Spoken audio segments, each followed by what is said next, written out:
I hope everyone is having a great day. I wanted to jump on here real quick just to review a quick article information with y'all. We should have some Homestead update videos coming out. The boys are busy. We're working on a wood crib. We're cutting firewood, preparing for this winter. We're going to be installing another wood stove. And we have lots of stuff going on in the food forest and had to run some new drippers. We got all of this cataclysmic tree damage cleaned up. And so now we got to nurse some of these trees back to health. And so we have an enormous amount of stuff going on. It's very challenging to try to get everything we have to do done and record it and share it with y'all, but we're going to try to crank out some videos today. The boys are running some of our meat orders, so thank you so much to all of our local customers that have been purchasing the beef and the pork. We're going to be running some orders today, so we appreciate that. And I wanted to jump into this article real quick, share it with y'all. And this is from Wall Street on Parade. Mega banks take down stock prices after a Fitch warning about a possible downgrade to JP Morgan Chase and its peers. So yesterday, so this article is as of the 16th. Yesterday, the Dow Jones Industrial Average took a tumble of 361 by the closing bell. Numerous headlines attributed the big decline to a weakening economy in China.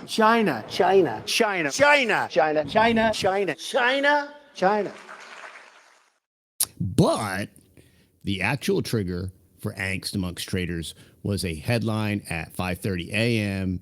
Eastern yesterday at CNBC. The headline read, Fitch warns it may be forced to downgrade dozens of banks, including JP Morgan Chase. JP Morgan Chase is not just the biggest bank in the U.S. in terms of assets and deposits. It is the biggest bank in terms of its derivative exposure. According to the Federal Regulator of National Banks, those operating across state lines, the Office of the Comptroller of Currency, as of March 31, 23, JP Morgan Chase Bank has assets of $3.2 trillion and a derivative exposure of more than $59 trillion. And that's money magic, y'all. There's no such thing as 59 trillion. And when we talk about deposits and we talk about derivatives and we talk about synthetics, this is all synthetically, this is alchemy, okay? And this is monetary witchcraft. 59 trillion monetary witchcraft. Capitalism is dead. I'm not going to go on a rant or a tirade right now, but we hold these truths to be self-evident. The OCC report also makes the following frightening statement. A small group of large financial institutions continue to dominate trading and derivatives activity in the U.S. commercial banking system.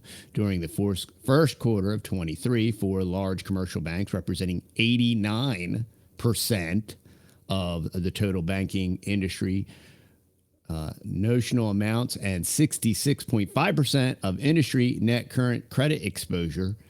And now Fitch is sending a message to the market that it may have to downgrade those big four banks. What could possibly go wrong? The four commercial banks the OCC is referring to are JP Morgan Chase, Goldman Sachs Bank, Citigroup, and Bank of America. And I just want to remind everybody that a very large portion of Bank of America is owned by China.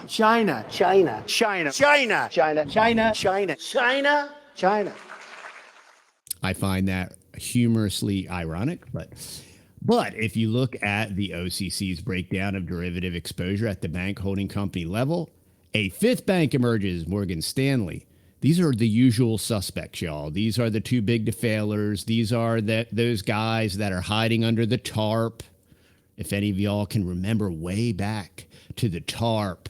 And what did we use a tarp for? To cover dead bodies, right? So, which somehow manages to remain below the radar on its derivatives until things blow up. These five bank holding companies hold $238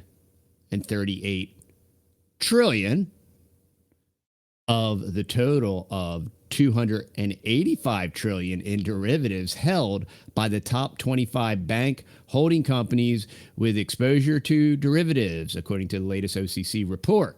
To express that another way, 84% of the danger of derivatives blowing up as they did in 2008 is concentrated at just 5 U.S. banks out of the 4,096 federally insured commercial banks in the U.S. And what an easier way to consolidate and cover up chicanery and shenanigans than to tarp all of these in a big four or big five. And I keep telling you, why you would even bank. You're banking with the enemy if you bank with the big six. And, there's not enough people that can warn you about what's coming. And we continue to see this consolidation of power and the banking cartel and all of this stuff over and over again. And now you'll even get glimpses of it into the mainstream where they're trying to explain to you. And Lucy, I can't help you, Lucy. Unfortunately, the bad news doesn't end there. Back in 2010, when the Dodd-Frank financial reform legislation was passed, oh, thank you, that helped so much. Banks were supposed to do two important things with their dangerous exposure to derivatives. They were required to push out the derivatives to another unit of the bank holding company other than the federally insured bank so that this unit could be wound down if the derivatives blew up. Financial alchemy. It's all wordsmithery. It's sophistry. It's Jesuit doublethink. Citigroup was able to get this Dodd-Frank reform repealed in a sneaky maneuver in 2014. Another sneaky maneuver that few seem to recognize is in 2020, they eliminated fractional reserve banking. They eliminated the requirement of a fractional reserve, which basically plainly stated is there is no type of reserve, and that is just begging for a bank run and begging to implode banks. And any bank that would participate in something so stupid is just expecting to implode and expecting a run. And this is these guys are all working in concert with one another. And I mean, if you would hold no reserves, you're just asking for a collapse, and you want to collapse. So Dodd-Frank also was heralded as forcing the mega banks to move these dodgy derivatives to being centrally cleared in order to bring stability and transparency to this dangerous market.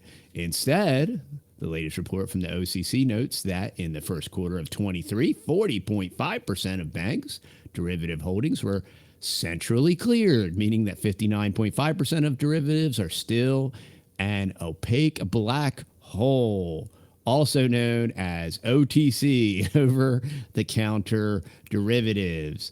And y'all, if this is sounding like word soup to you, it's designed to be word soup. But the long and short of this story is this is all financial alchemy. It's all derivatives of derivatives of derivatives of derivatives. Overinflating. Every time you create a derivative and pretend that there's some value to it, you're overinflating the monetary system and the supply chain. And all that means it's a bigger bubble that's going to make a bigger pop when it explodes or implodes or slowly leaks out. However you want to do it. It's all the same devastation. Just it depends on the ultimate, whether it's a free fall dive or a slow burn or hyperinflation or moderate inflation, however you want to pretend to make it make sense to you.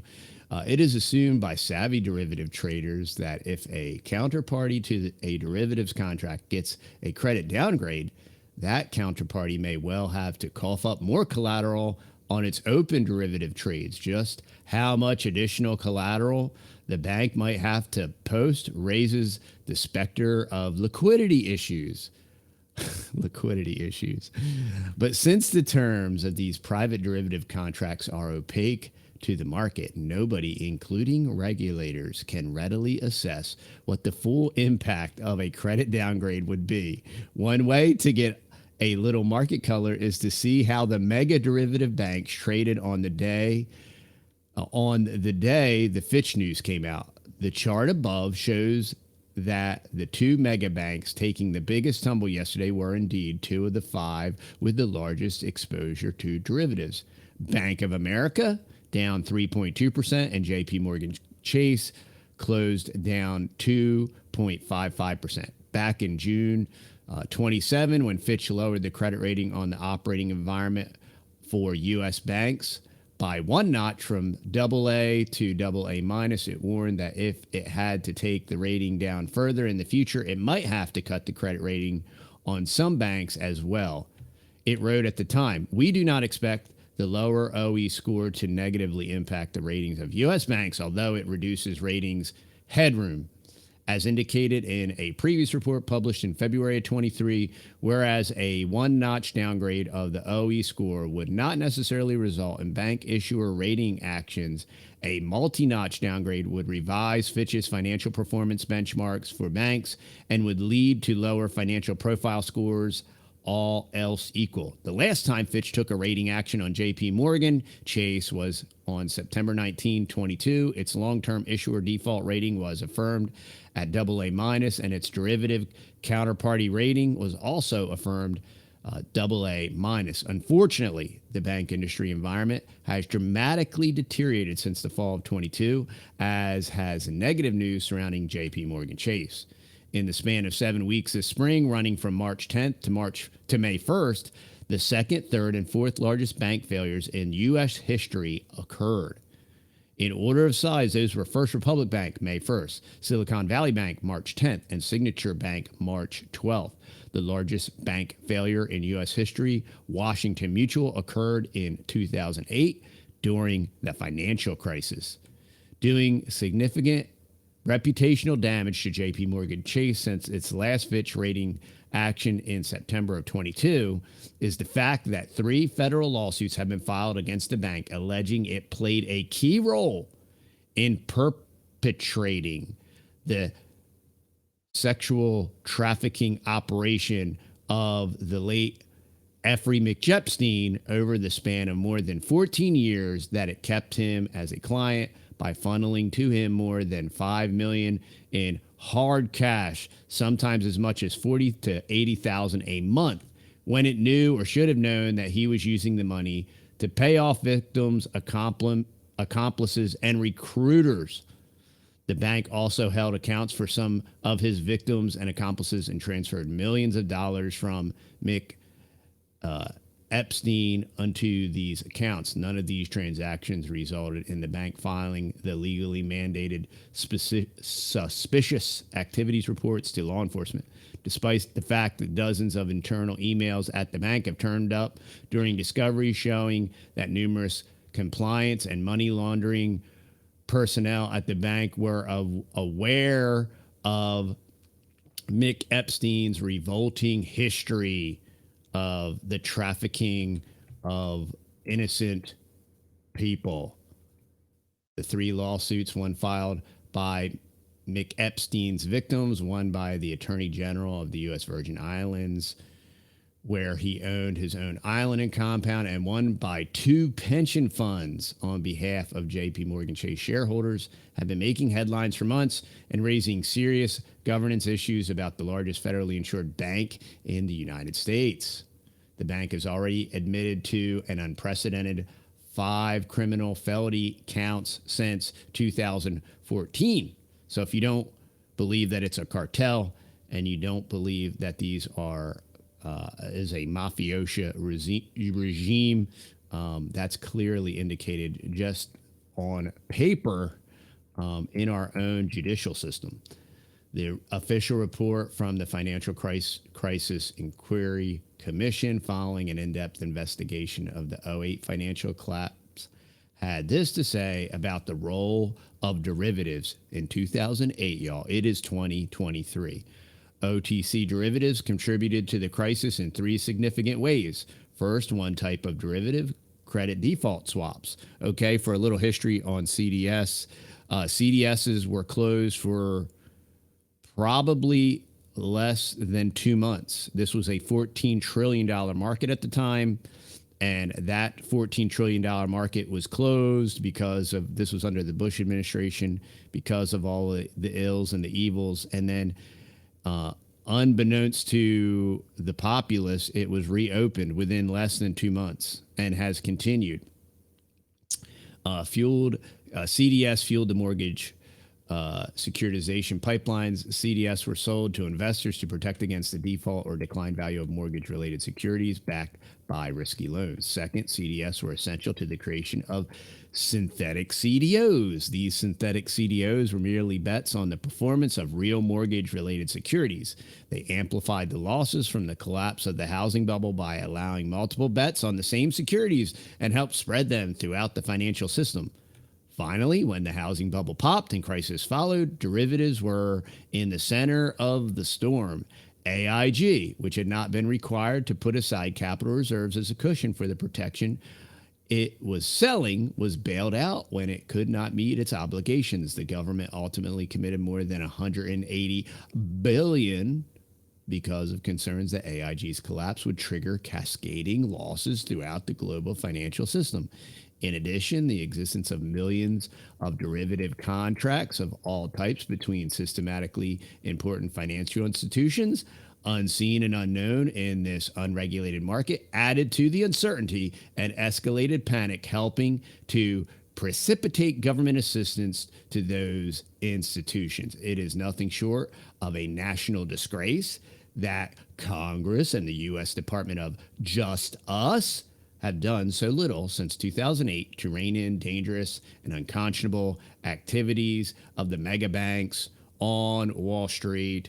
And so the District of Criminals and they, them, and those, and the Just Us system, and then there's the rest of us. Y'all, I don't know what else to tell you. I have nothing else to say. But if you continue to participate in the beast system and the chicanery and shenanigans, and then when you get, not only get burnt, but when you get vaporized, you know, it's self-inflicted wounds. And don't sit back and admire your own marksmanship from shooting yourself in the foot. So, you know, I hope this information is helpful. I hope you take it into consideration. This article is up on Wall Street on Parade. If you want to check it out for yourself, there's always a lot of really good information there, and I appreciate what they do over there. And as always, y'all, this is a value for value proposition.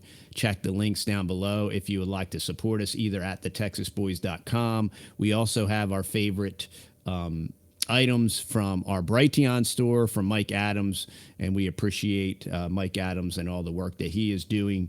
Or if you just want to buy some of our merch, we greatly appreciate it. And we love y'all. Subscribe to the Fearless Podcast. We have several more episodes ready to be launched. We're going to have some more great interviews coming up, and we are excited about that. We are going to try to get you some Homestead update videos today if time permits. We got a lot of stuff going on here, and we greatly appreciate all the love and support. We love y'all. We hope you have a very blessed day. Enjoy God's creation. It's another beautiful day. It's going to be a little hot, but that comes with the territory that we live in. So we'll see y'all in the next video. Bye.